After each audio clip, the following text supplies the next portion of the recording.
E na nossa live de hoje, nós vamos falar sobre recorrência das perdas urinárias após melhora da nossa paciente. Pontos a analisar. E eu quero saber quantas de vocês já tiveram uma paciente assim, porque diariamente eu recebo perguntinhas, seja nas caixinhas de perguntas, seja no direct, perguntando assim: prof, a minha paciente estava bem e de repente voltou a ter perda.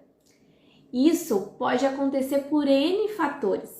E hoje, nessa live, eu quero te trazer alguns pontos de reflexão e pontos de observação desse tratamento. Nem sempre o tratamento está errado, não é algo de errado que você está fazendo, mas às vezes é um olhar diferente que a gente precisa ter, pensando aí nas evidências, no que as evidências nos mostram sobre isso.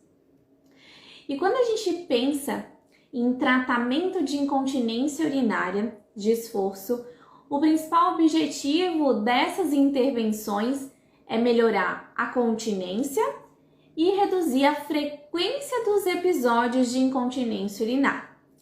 Quando a paciente consegue melhorar essa continência, ela consequentemente vai ter redução das perdas, redução dessa frequência de perdas. E dentre os tratamentos da fisioterapia para incontinência urinária de esforço está o treinamento da musculatura de assoalho pélvico. E para garantir o sucesso desse treinamento, é necessário que a gente possa identificar e iniciar de forma precoce esse trabalho após uma avaliação completa e adequada. E aqui entra já um ponto de reflexão. Se a avaliação não foi feita de forma adequada, como que o tratamento vai ser feito de forma adequada?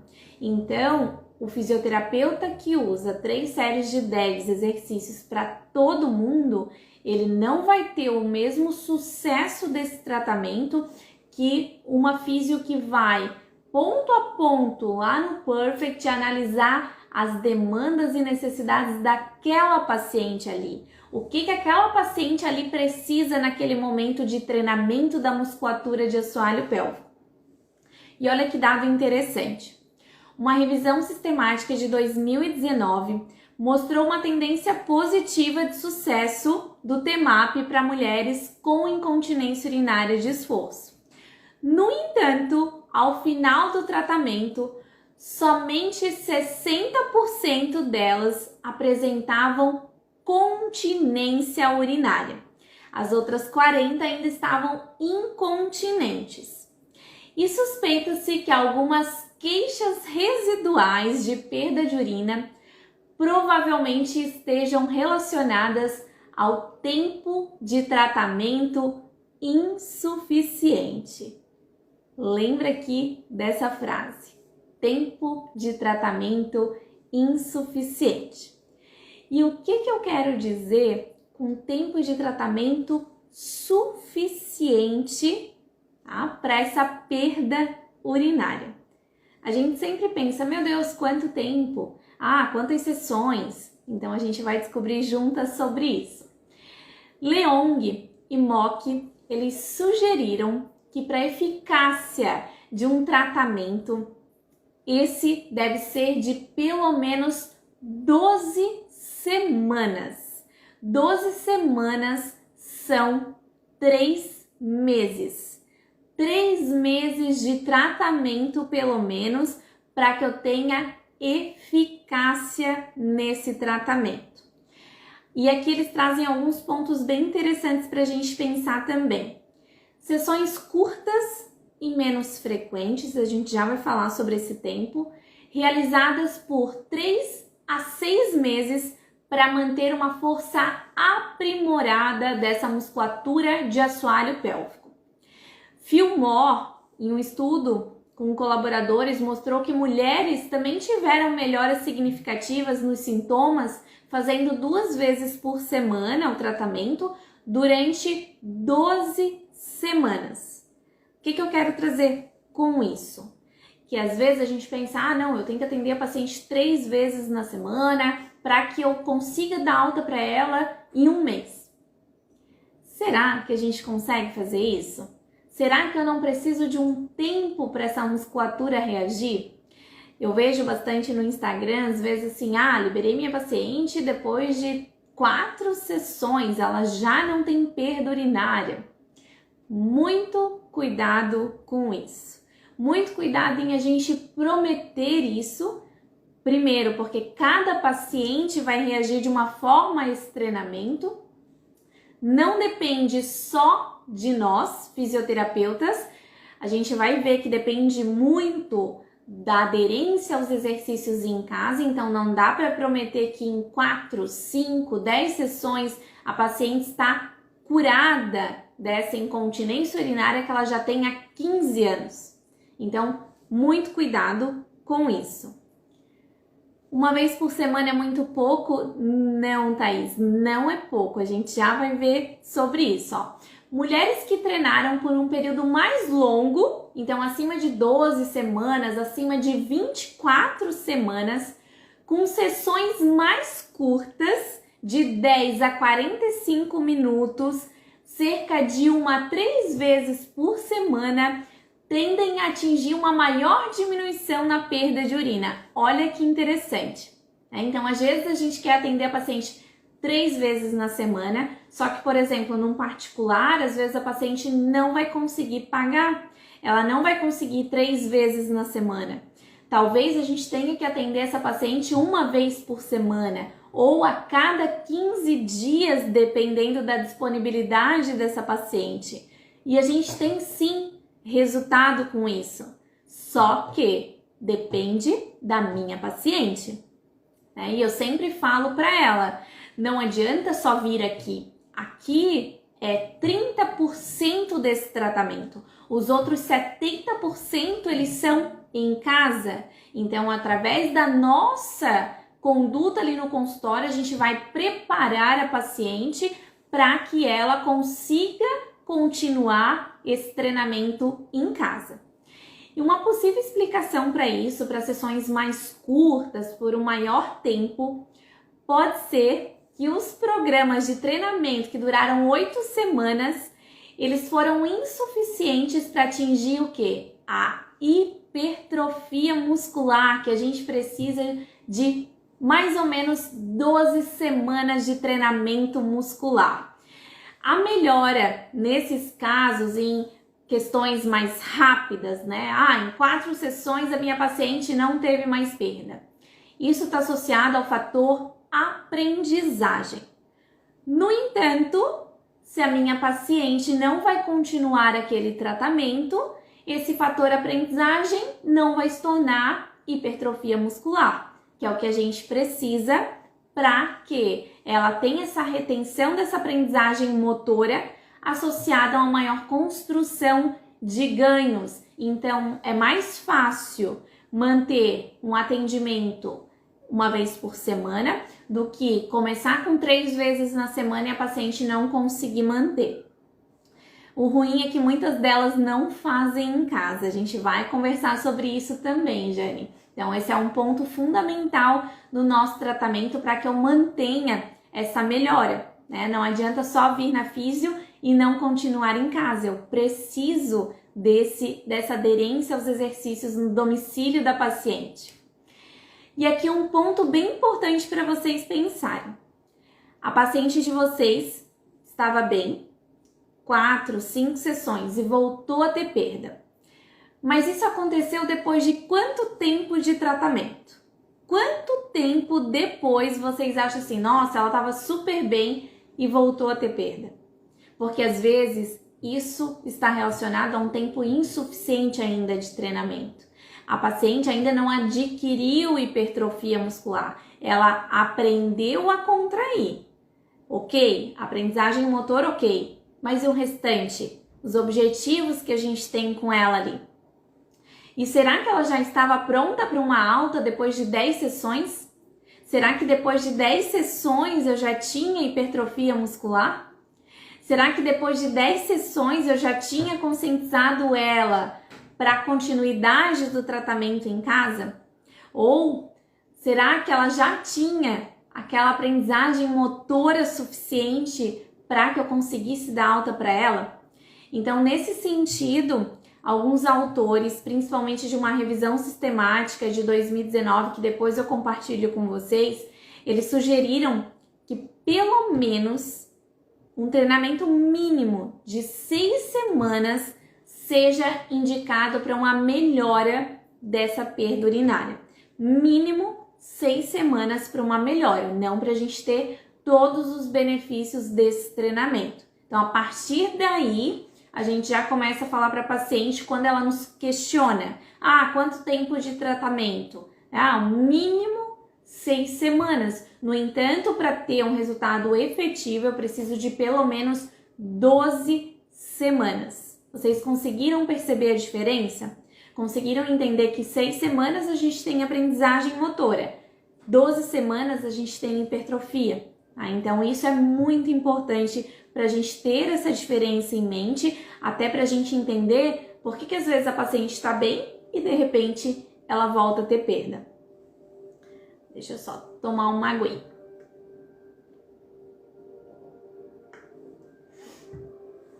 E quanto ao treinamento? Então vamos discutir um pouquinho sobre pontos a analisar desse treinamento muscular. Primeiro ponto aqui é número de contrações diárias.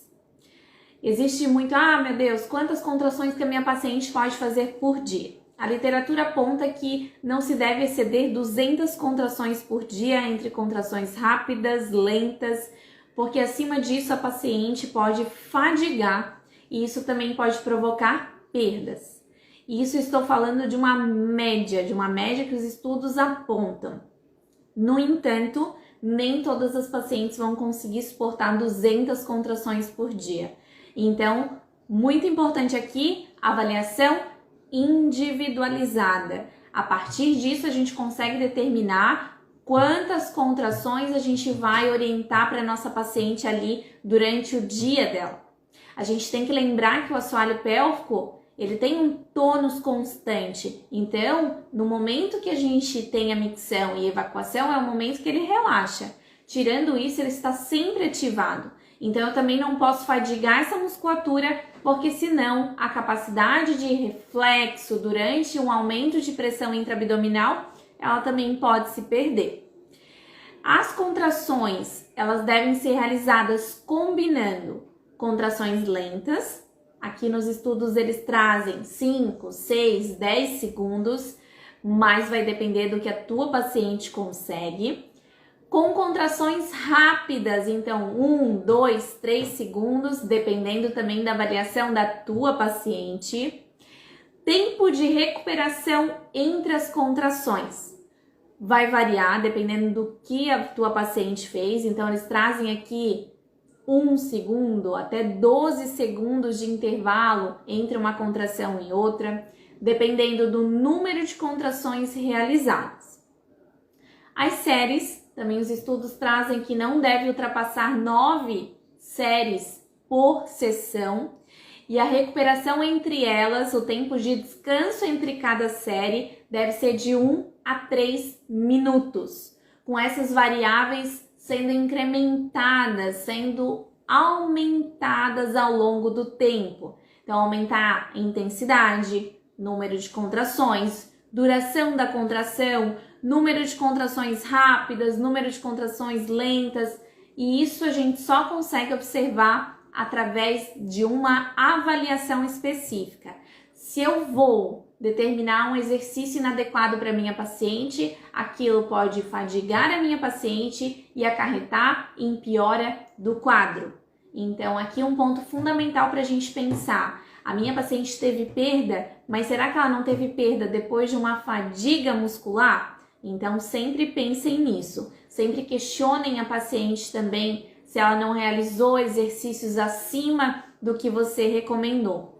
Existe aí um ditado popular de quanto mais a gente faz contrações, de quanto mais a gente faz qualquer coisa, melhor. E não, nesse caso aqui, quanto mais contrações além do recomendado, mais chances de fadiga eu vou ter e mais chances de perdas urinárias eu também tenho. E quando a gente pensa incontinência urinária de esforço, a gente sempre tem que pensar nas situações que a minha paciente tem perda.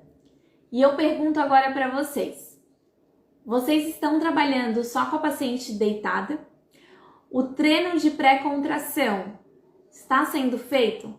Está sendo feito em situações dinâmicas, desde esforços leves, moderados, mais intensos, para que a tua paciente esteja preparada para todas essas situações no dia a dia dela? Porque a gente precisa preparar a nossa paciente para toda e qualquer situação. Claro que eu começo com situações leves. A gente já falou aqui sobre o treinamento do Kinect, onde só de eu levantar o braço, isso já aumenta a pressão intraabdominal. Depois eu vou treinar o levantamento de peso, pular corda com a minha paciente, se é nessa situação que ela tem perda. Então a gente vai treinar todas essas situações lá no consultório para que isso reflita a situação do dia a dia dela, para que a gente vá evitar situações de perda fora daquelas situações que a gente treinou ali no consultório. A gente tem que preparar a nossa paciente para toda e qualquer situação. Mas a minha paciente perdeu urina numa crise de tosse ou numa crise de espirro e eu só treinava com ela no consultório uma tosse. Fazia uma tosse e pronto. E aí tá o problema. Aqui é um ponto para analisar. Porque a gente vai começar com uma tosse, mas a gente vai ter que preparar ela também, por exemplo, uma paciente que tem uma rinite, que vai fazer 15 espirros de manhã um atrás do outro. Se eu treinar um espirro, de forma tranquila ali no consultório, de uma forma bem leve, ela não vai estar preparada para esses 15 espirros lá no dia a dia dela. Então a gente começa assim com um espirro e depois a gente vai treinando essa coordenação, essa capacidade de contrair e relaxar várias vezes. Então o assoalho pélvico da nossa paciente, ele deve ser treinado e preparado para esse aumento de pressão intraabdominal tão intenso. Então, lá na nossa anamnese, a gente vai questionar quais as situações que ela tem perda, porque a gente vai treinar cada situação dessa, seja pegando o bebê no colo, seja levantando da cama, seja lá na academia. Qual o exercício na academia que ela perde urina? Exercício de peitoral. Claro, a gente não vai ter 5 quilos ali no consultório, se você tiver, melhor ainda. Mas para quem não tem, a gente pode ir trabalhando com as evoluções daquele mesmo exercício.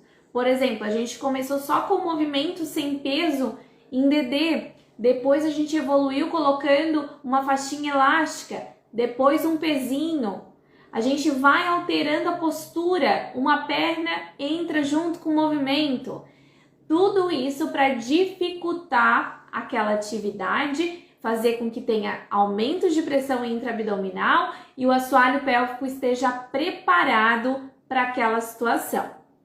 Conseguiram entender isso? Esse é outro ponto para a gente sempre analisar. Situações que a minha paciente tem perda e o treinamento dessas situações. Porque quando eu recebo lá na caixinha de perguntas ou no direct, geralmente está assim: minha paciente teve perda depois de uma crise de tosse, de uma crise de espirro. Não teve mais em nenhuma situação, só assim. E daí a gente já pode analisar. O treinamento da pré-contração, ele não está eficiente o suficiente para preparar minha paciente para aquela situação de um maior impacto.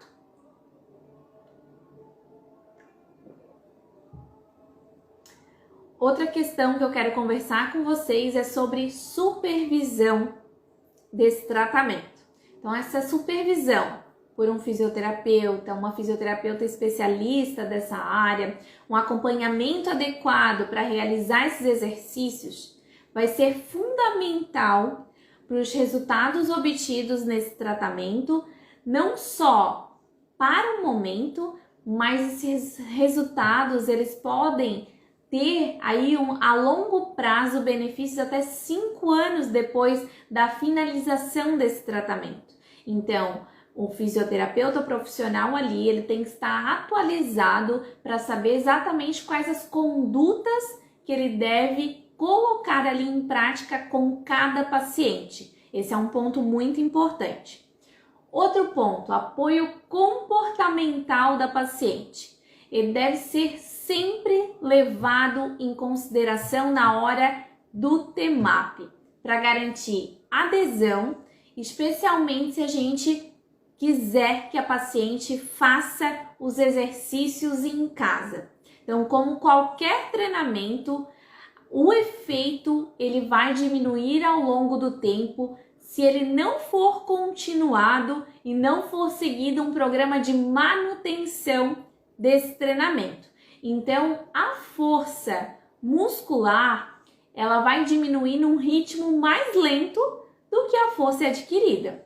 Então, através do exercício, a gente tem um ganho mais lento de força, só que a gente vai perder aí mais rápido. Eu digo que até a academia, né, um treinamento muscular, ele é muito ingrato, a gente para uma semana e a gente já vai perdendo. E a gente perde de 5 a 10% por semana de força muscular. E isso vai depender da intensidade, da duração desse período de treinamento. Mas aqui eu quero trazer outras perguntinhas para vocês. O que vocês têm feito para que a paciente consiga seguir com as orientações em casa?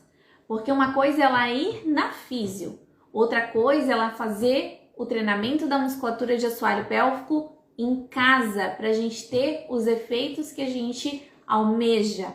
Então, um ponto que aqui a gente tem que analisar sempre. O paciente chegou no teu consultório, você perguntou, tá conseguindo fazer os exercícios? Não tô conseguindo.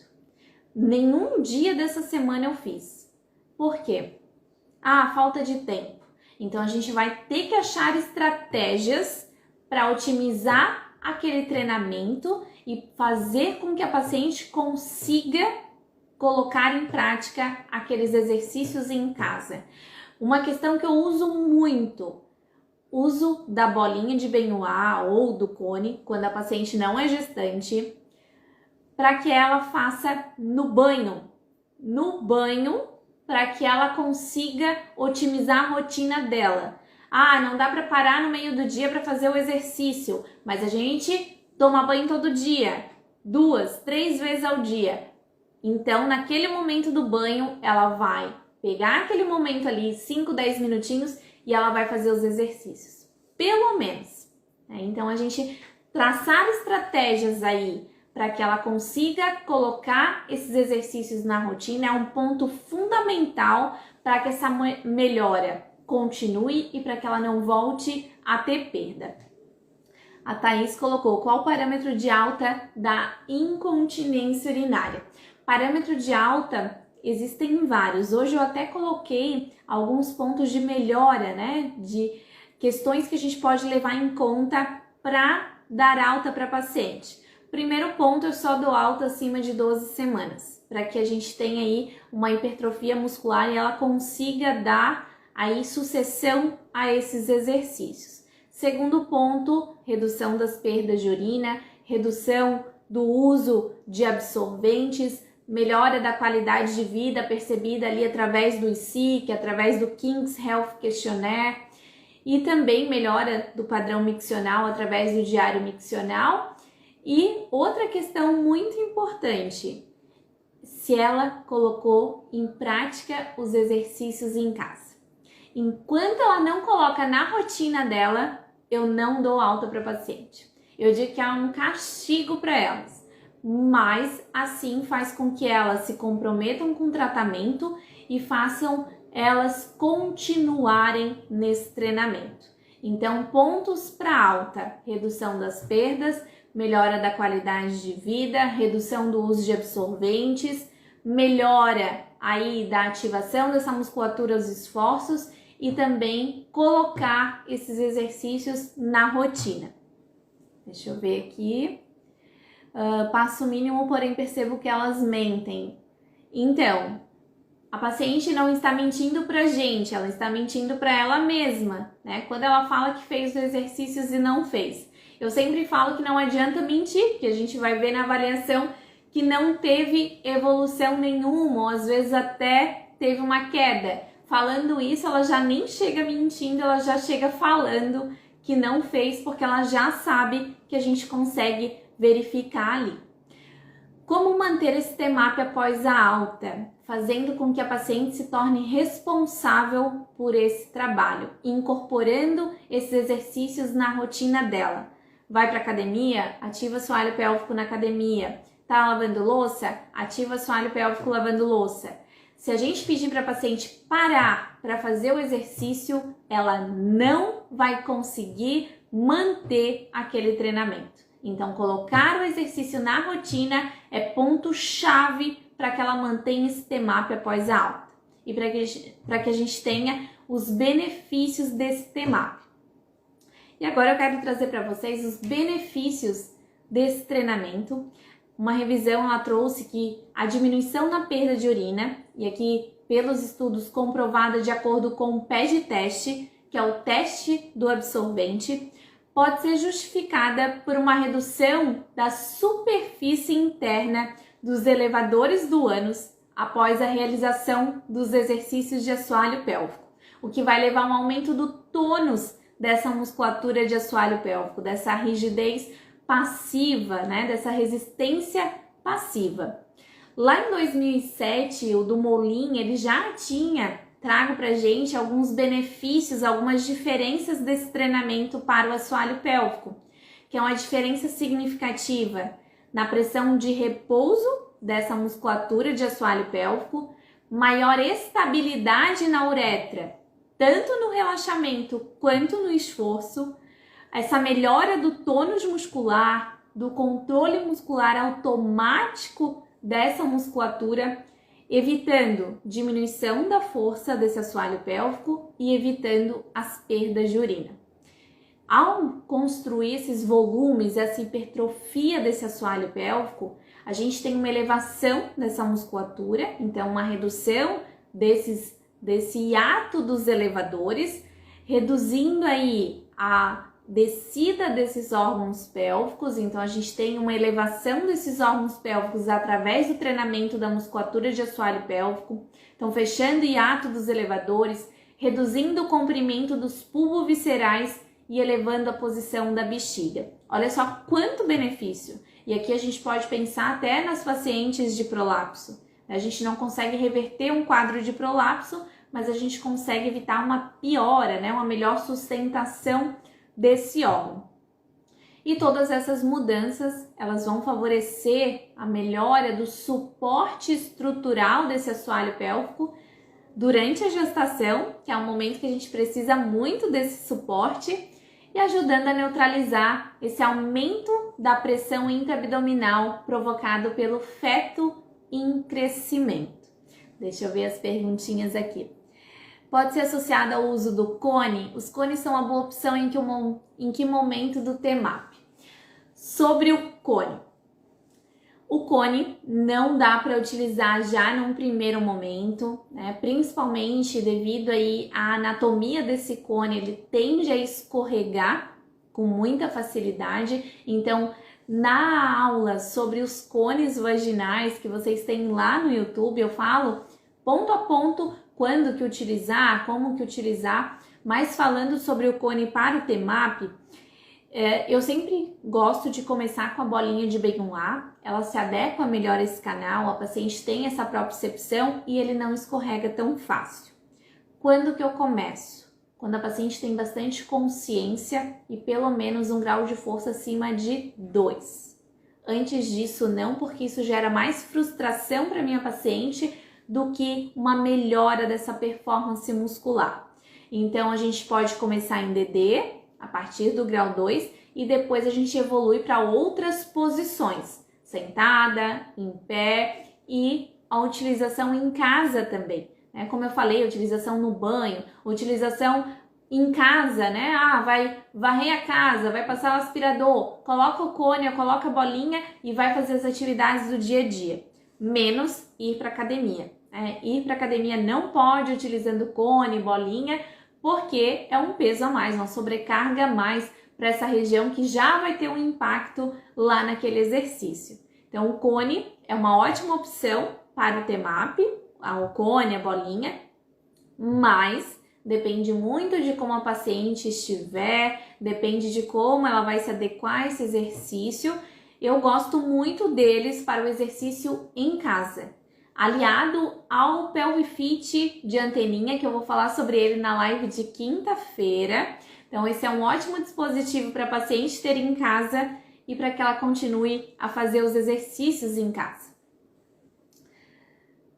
Fernanda, qual é esse artigo? Eu vou deixar o artigo para vocês amanhã nos stories, tá? Tem alguns artigos, 3 ou 4 artigos, se eu não me engano, para colocar para vocês nos stories, para vocês poderem baixar, tá? Todos eles, tudo que eu tô falando aqui é baseado em evidência, então depois eu coloco para vocês também nos stories.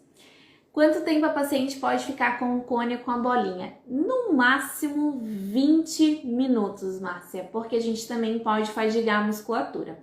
Mas a paciente vai tomar banho, cerca de 5, 10 minutinhos ali, ela já pode retirar, porque a gente quer também que durante o dia a dia dela, ela também faça esse treinamento da musculatura de assoalho pélvico. Mais alguma pergunta sobre o treinamento?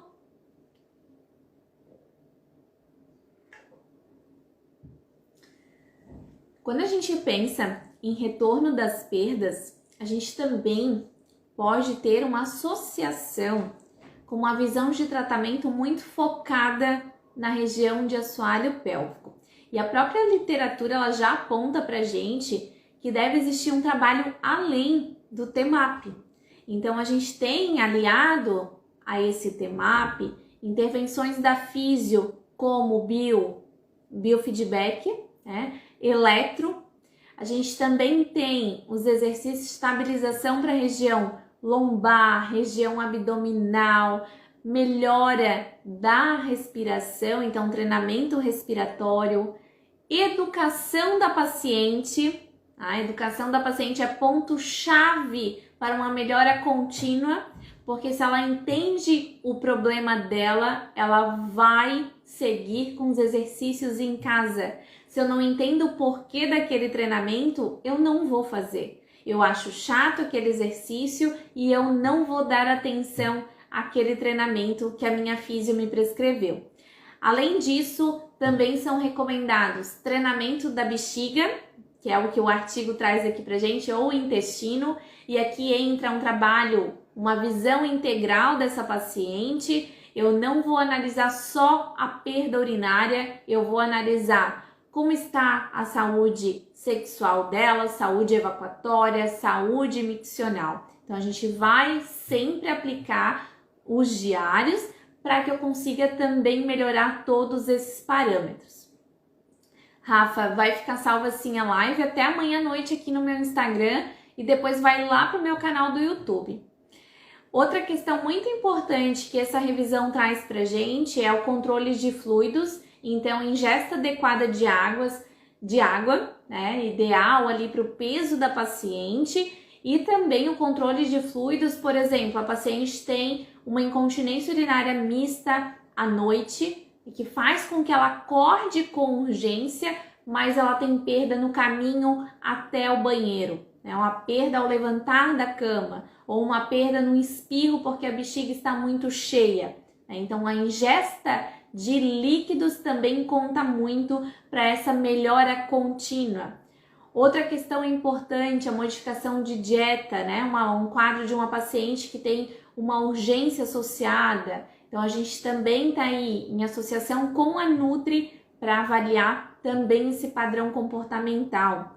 Então, tudo isso faz parte do nosso trabalho. Então, não dá para focar só no TMAP, a gente precisa sim ampliar o nosso olhar, trabalhar com relação ali à avaliação da minha paciente com as demandas e necessidades dela naquele momento. A Érica colocou aqui, quando também tem um tratamento mental associado a incontinências, como lidar? Ela já faz acompanhamento psicológico, acompanhamento psiquiátrico? Porque se é uma paciente que às vezes não está fazendo esse acompanhamento, é uma paciente que é um pouco mais difícil de fazer os exercícios em casa. Ou às vezes até a própria medicação vai alterar aí o padrão emocional dela, né? A aderência aos exercícios em casa. Então a gente sempre tem que estar de olho se essa paciente não precisa de um acompanhamento, não precisa, né, ter essa ligação aí com o psiquiatra, se a gente não pode perguntar ali para ele, questionar sobre a medicação, falar, quem sabe essa paciente precisa também de um acompanhamento psicológico, tá? Então isso afeta sim, com certeza. Oscila muito no tratamento. Sim, é uma paciente que às vezes não vai conseguir fazer aí os exercícios, né? Principalmente quando é uma paciente mais deprimida. Então, é um ponto que a gente sempre tem que pensar. O fator emocional conta muito em assoalho pélvico. Já existem estudos mostrando isso, que o assoalho pélvico é um órgão emocional e ele vai ter essa relação com situações de depressão, de ansiedade. Então, ele sim vai alterar a mecânica ali muscular, mas também a gente tem esse fator de baixa adesão ao tratamento. Uma paciente que é extremamente aderente ao tratamento é a gestante. É o melhor momento para a gente incorporar qualquer novo hábito. Existe o bebê ali, ela é responsável por aquele bebê. Então, o melhor momento na vida da mulher para incorporar qualquer novo hábito, incluindo o TMAP, é a gestação. Então, aproveitem esse momento com a paciente para orientar muito bem, para instituir exercícios, para melhorar bem esse assoalho pélvico, porque depois no pós-parto a tendência é que a paciente decline muito desses exercícios, pela falta de tempo, por essa nova demanda. Então, aproveitem muito a gestação. Dúvidas? Vamos lá, pessoal, aproveitem esse momento para tirar as dúvidas. Vocês viram que eu fui ponto a ponto analisando situações que a gente tem que melhorar nesse tratamento dessa paciente que melhora e de repente tem perda, né? Pontos chaves aí que a gente tem que cuidar dessa questão de frequência de exercício, questão também de aderência desses exercícios é um ponto fundamental, o tempo de treinamento. Paciente 3 meses pós cirurgia de prolapso perde urina, logo depois que o prolapso ficou visível na vagina.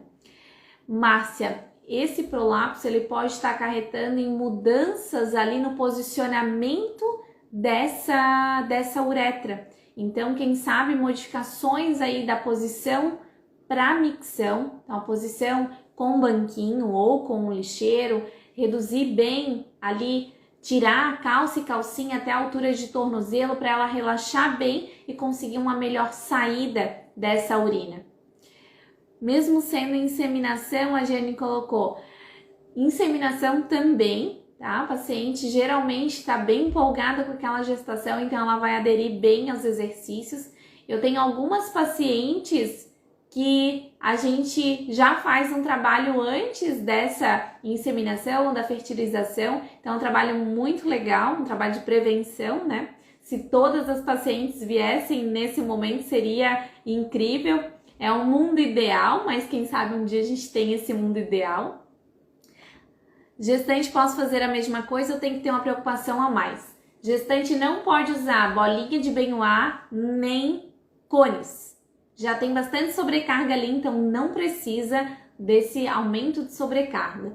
Então, único ponto, e eletro, nada de eletro com gestante, mas o treinamento da musculatura ele deve ser contínuo, de forma incremental, para que a paciente tenha ganho de força e de função dessa musculatura, porque a sobrecarga ela só aumenta, né? Então a gente tem que ter essa reserva funcional desse assoalho pélvico. Jane, não fica com medo, o medo é normal, mas a gente precisa estudar e ir atrás de informação para que a gente fique cada vez mais segura. Mais alguma dúvida, pessoal?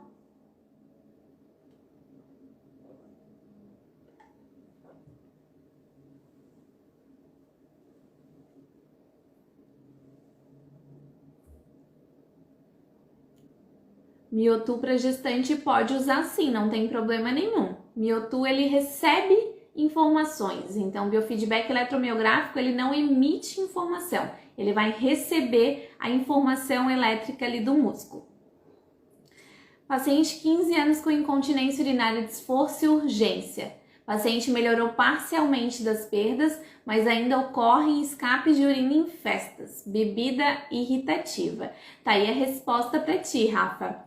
Ela precisa parar com essa bebida irritativa ou reduzir, né? Até outra aluna me perguntou que a paciente dela estava super bem, ia para o final de semana, perdia urina. Daí a aluna perguntou o que estava acontecendo e a paciente disse que sempre estava relacionado ao consumo de álcool. Então o álcool altera a nossa diurese, ele aumenta a nossa diurese, então já é uma bebida irritativa, né? Então a gente precisa aí alterar esse hábito da paciente para que essa melhora continue. É normal a visualização do prolapso da cúpula vaginal meses depois da cirurgia? Foi uma correção de prolapso de cúpula ou é uma paciente que fez uma correção de prolapso de parede vaginal anterior? Se for um prolapso de cúpula vaginal, ela tem outro prolapso além desse que foi feito a correção da parede vaginal anterior. Se não, se foi correção do prolapso de cúpula, não era para visualizar, porque ela fez uma cirurgia para correção. Então, essa correção pode não ter tido êxito de cúpula. Então, muito provável que a paciente já teve um retorno ali, e um retorno bem rápido. A tendência de recorrência dessas cirurgias ela é muito grande, até porque não adianta eu só fazer uma cirurgia, visto que o que gerou aquele prolapso eu não tirei, né? Eu não reduzi. Então, nesses casos é muito importante que antes mesmo dessa cirurgia a gente já trabalhe esse suporte, essa redução de pressões que provocaram aquele prolapso. Então a gente precisa trabalhar isso antes de pensar numa correção cirúrgica. Depois sim a paciente vai para a correção cirúrgica, mas quando ela voltar dessa correção, ela já tem outra consciência corporal. A Jane, prof, deixa eu ver aqui, mais uma paciente jovem, alguém que gosta muito de beber socialmente. Nós não conseguimos melhorar com a pélvica a ponto de não ter que cortar a bebida que a pessoa ama. Não precisa cortar, né, pessoal? Porque às vezes a paciente vai cortar a físio e não a bebida alcoólica. É a mesma coisa do CrossFit, não dá para pedir para a paciente parar. Mas a gente pode explicar, né, os danos daquela bebida e explicar que se ela continuar bebendo, ela pode ter perdas ao longo da vida inteira. Jéssica, sobre a bebida irritativa, fiquei com dúvidas sobre o café quando fiz pesquisa de artigos que mostraram que não tinha alteração. Fiquei com dúvidas sobre isso. Então, existe aí algumas questões divergentes, mas o que a gente ainda sabe é que o café ele provoca uma irritação desse detrusor, dessa mucosa vesical. E outra questão é que o café ele deixa a urina mais concentrada, o que irrita também essa mucosa. Tá? Então existe uma divergência ainda na literatura, mas o que a gente sabe ainda até o momento é que o café irrita sim a bexiga. Uma paciente melhorou as perdas, mas piora a sensação de peso grande da bexiga sobre a vagina, mas sem perdas. Tem 4 filhas e muito trabalho doméstico. Muito provável que o que está gerando esse peso da bexiga são situações de aumento de pressão intraabdominal. Então tem que verificar o que está acontecendo em casa, se ela está levantando essas filhas, né? O que ela está fazendo desse trabalho doméstico que está gerando essa sensação de peso. Essa sensação de peso pode ser um estiramento dos ligamentos pélvicos e ainda uma falta desse suporte melhor desse assoalho pélvico. Estou com a paciente após o parto cesáreo, está com muita dor na região do quadril. O que podemos fazer? Tem que avaliar esse assoalho pélvico, porque é muito provável que tenha bastante tensão e isso deve estar impactando na região do quadril. Essa alteração do quadril durante o parto, durante a gestação, gera repercussões para o pós-parto, então toda essa musculatura peritrocantérica, região de assoalho pélvico deve estar bem tensionada e isso tem que ser trabalhado. Mais alguma dúvida, pessoal? Gostei da interação hoje. Aproveitaram bastante a live, eu sabia que vocês iam ter muitas dúvidas, porque é um assunto que sempre gera essa tensão. Meu Deus, o que está acontecendo? O que eu estou fazendo de errado? Mas na maioria das vezes são só pontos de atenção que a gente tem que ter, não que a gente esteja fazendo tudo errado, mas às vezes a gente está indo para um caminho A, às vezes tem que desviar para um B, para ir melhorando aquele tratamento, aquela abordagem, tá, pessoal? Deixa eu tomar mais uma aguinha, ver se cai mais alguma perguntinha aqui. Ô, Márcia, querida!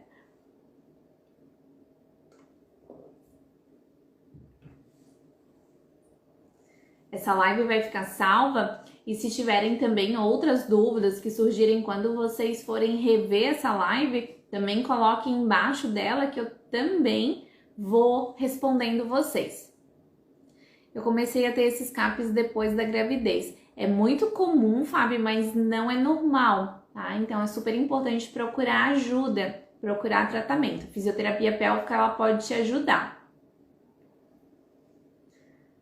Faz uma live sobre incontinência fecal. Já está na lista de lives, mas eu tenho uma lista gigante de demandas de live, então eu tô trazendo pontos similares aí a cada semana para a gente discutir, até para favorecer o entendimento de vocês, o entendimento também nos estudos, para que uma pecinha encaixe na outra. Na quinta-feira, a gente vai falar sobre a utilização do biofeedback tanto pressórico quanto de anteninha. Então eu vou trazer para vocês algumas estratégias de utilização desses tipos de TMAP para o nosso consultório. Deixa eu ver aqui. O que fazer com a paciente que não consegue contrair de jeito nenhum? Já tentei de tudo. Sensibilidade normal, sem reflexos. Fernanda, é gestante? Se não for gestante, eletro. A eletro é a melhor forma de trazer consciência da região. Eletro, vibração. Se for gestante, tem uma live lá no YouTube falando de estratégias para trazer consciência na gestante. Então, fora eletro, fora vibração, tem várias estratégias lá para que você consiga trazer essa consciência. Tem live de pós-parto? Tem sim, Dani, lá no YouTube. Tem bastante coisa lá sobre pós-parto. Adoro acompanhar essas lives, que legal. Na eletromiografia tem um sinal muito pequeno a solicitar a contração. Qual seria o eletro? O eletroestimulação. Então, eletro para ativação muscular de consciência é FES, tá? FES, para a gente estimular aí a ativação dessa musculatura, para que a paciente entenda como que ela vai contrair essa musculatura.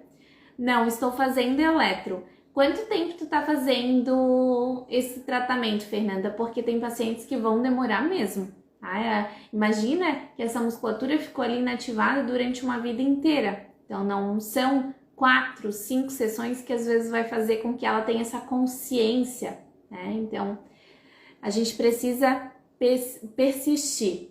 Jane, sobre parâmetros de eletro também tem live lá no YouTube, tá?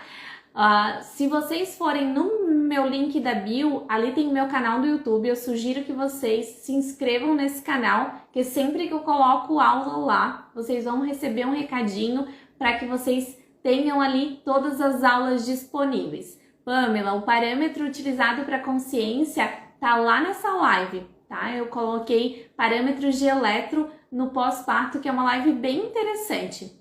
A utilização dessa eletro para vários efeitos aí nesse pós-parto.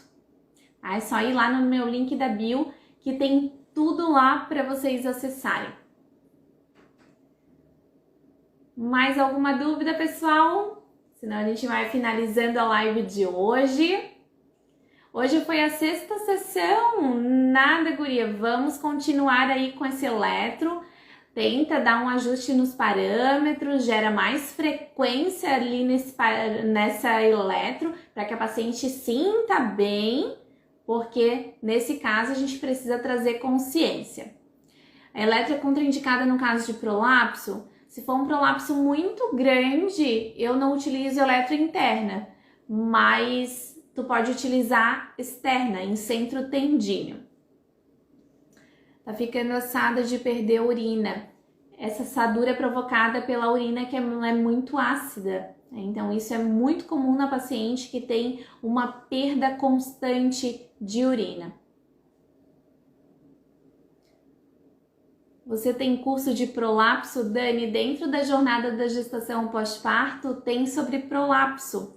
Logo, logo eu divulgo para vocês a abertura da 5ª turma da jornada, que a gente já está indo para a 5ª turma, mas logo, logo eu falo para vocês. Tá? Enquanto isso, tem bastante conteúdo por aqui, mas também lá no meu link da bio tem o formulário de pré-inscrição para a turma 5 da jornada da gestação pós-parto, para vocês serem avisadas em primeira mão. Jaine, não sei como a professora dá conta de tudo. Obrigada por tudo e por nos auxiliar sempre. Jaine, não tô sozinha, tem uma equipe comigo que me ajuda muito, porque sozinha também não daria conta. Mas vocês me ajudam muito, porque vocês também trazem dúvidas que eu posso trazer aqui para vocês. Então isso facilita muito. Até eu sempre sugiro aqui nas lives que vocês coloquem, que vocês tragam temas para mim de lives, porque isso favorece, né, pra gente que tá aqui desenvolvendo o conteúdo, o que vocês estão precisando lá no consultório. Que é muito melhor a gente trazer essas dúvidas, essas vivências lá do consultório, do que trazer um assunto aleatório, tá? Então, quando precisarem, sempre coloquem ali, que eu sempre estou colocando na minha listinha de lives. Ah, queridas! Então, pessoal, a gente vai finalizando essa live de hoje. Uma boa noite para todo mundo. A gente vai se encontrar na quinta-feira e quinta-feira eu vou falar sobre biofeedback. Biofeedback pressórico e o de anteninha, estratégias para utilizar ele. Lembrando que essa live de hoje fica salva até amanhã à noite aqui no meu Instagram, lá no feed, e depois ela vai lá para o meu canal do YouTube e também na minha página do Facebook. E eu sempre coloco aqui nos stories o link para a live do YouTube e também do Facebook. Então, quando puderem reassistir, porque sempre é muito importante a gente rever a informação para fixar bem. Ah, vocês são as queridas. Pessoal, então, um beijo grande, uma boa noite, bons estudos para vocês. E que esse conteúdo ele possa fazer muita diferença na vida de vocês, nos atendimentos de vocês. Isso me faz muito feliz de poder ajudá-las, de poder levar a fisioterapia mais para frente, de trazer muita informação de qualidade para vocês. Então, uma boa noite, aproveitem esse conteúdo, aproveitem o conteúdo que tem aqui no Instagram, que tudo é feito com muito carinho, muita dedicação para elevar o nível da fisioterapia pélvica.